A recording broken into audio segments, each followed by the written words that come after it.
Hey guys, what's up? Welcome to another video here, and today is the end of the Saturday of Defcon, and there's just one more day left, and I don't know, I just wanted to talk a bit about Defcon this year and sort of Defcon as it's sort of been trending lately, and see if I can spark a bit of discussion, and definitely let me know what you guys think, what your opinion is on it. In my opinion, I just can't really get into it this year especially, but even in the last couple years, it hasn't been, to me, it's kind of losing its identity in my opinion. And I hate to talk negative on things. I'm definitely like a really upbeat person, and I always try to see the positive light in things. However, I just, I turned on my computer today. I poked around a little bit in Defcon, sort of checked out some of the different Discord channels and stuff like that, and even browsed the different talks that were up on YouTube. And honestly, I just couldn't get into it. For one thing, it being all virtual this year really takes a lot away, even though there's a lot of convenience, like I was talking about in the previous Defcon video.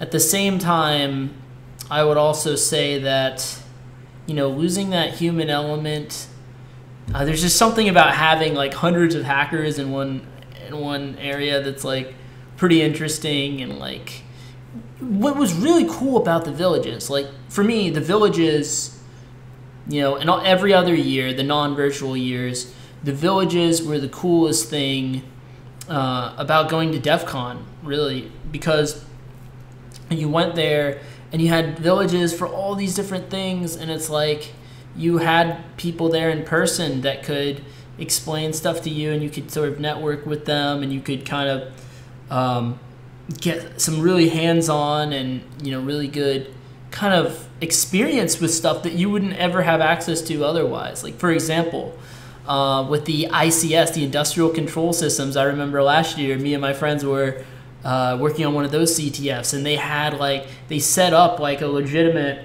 industrial control system for like a train station, and they had like that industrial control system there to play with, to break, to hack, and even if you were really confused, they could sort of like point you in the right direction, help you out a little bit. I ended up doing it by hacking RF waves using a device called HackRF, and I ended up learning a lot about ICS that I never would have had access to a real train network for my pen testing desires otherwise. So stuff like that was just really cool, and you can't really replicate that. And there was all this hardware hacking there in the like IoT village that I thought was really cool. Like, they were hacking ATMs and stuff. They were plugging up to the ATM and trying to hack the ATM.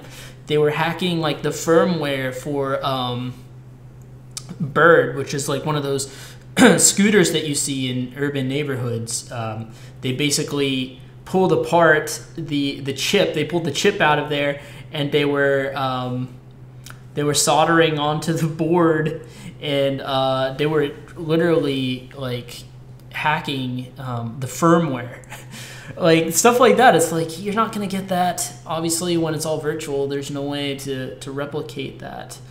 But the real issue that I have with Defcon isn't really that. I mean, yeah, that definitely plays a huge factor why it's hard for me to get into, but I would definitely say that in recent years I've noticed it losing its identity a bit. And what I mean by that is, the way they market Defcon and stuff, it's supposed to be this really like underground like hacker conference, but it even started out like that. That was Defcon at its roots. Now, I'm not gonna act like I've been there from the beginning or anything like that. I've only been going for a few years, but even in the few years, I've seen it go from a little bit more underground and stuff to like now it's just like super commercialized, like super corporate. It just feels so corporate, but they still try to market it as if it's like underground. So it's in this really weird space where they're like, this is what a hacker looks like. You know, they're like,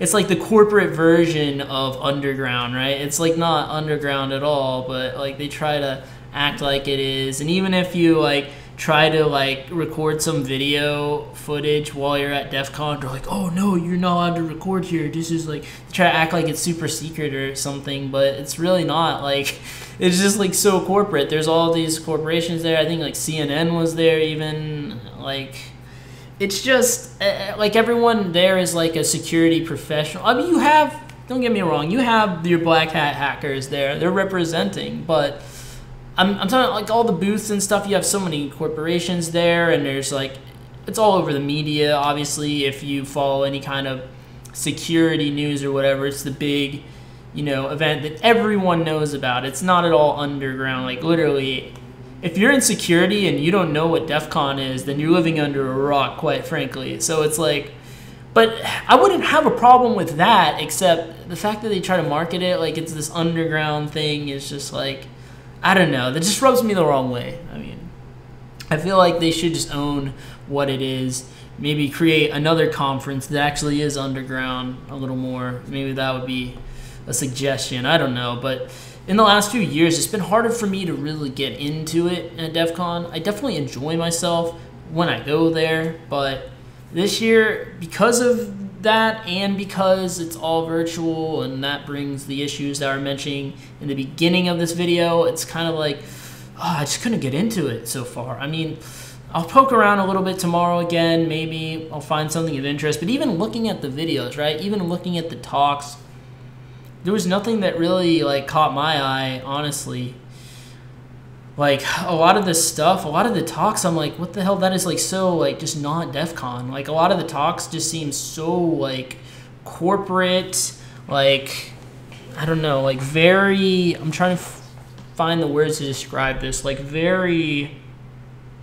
I don't know what to say other than corporate. Like, you know, like very just not at all underground. Like very much like using like very, very white hat, like extremely white hat. Like that's how I would describe it, right? Like at least the talks that I saw at a glance, it just seemed like very much like that. Or if it wasn't super white hat, it was like just really flashy, like just for the sense of like, oh, look at this, like, you know, like, oh, hacking ships and stuff. It's like, okay, that's cool, but like I feel like there's a lot of stuff there kind of like that, and like talks they did that just seem like, oh, like this will be a good attention grabber versus like this is some real like gray hat shit that like, or even black hat shit. Like in past years there have been like really black hat, gray hat kind of, like it really like blurred the lines of black hat and gray hat with like some of these talks and stuff. But this year, at least at a glance from what I could see, I mean, let me know if I'm wrong, if you feel I'm wrong, and I'm definitely like open to changing my mind on this, but it's like from what I saw, it just seemed like really white hat, really corporate, kind of like just not that interesting. It didn't grab my attention. I don't know. What do you guys think? What is your opinion on DEF CON safe mode this year?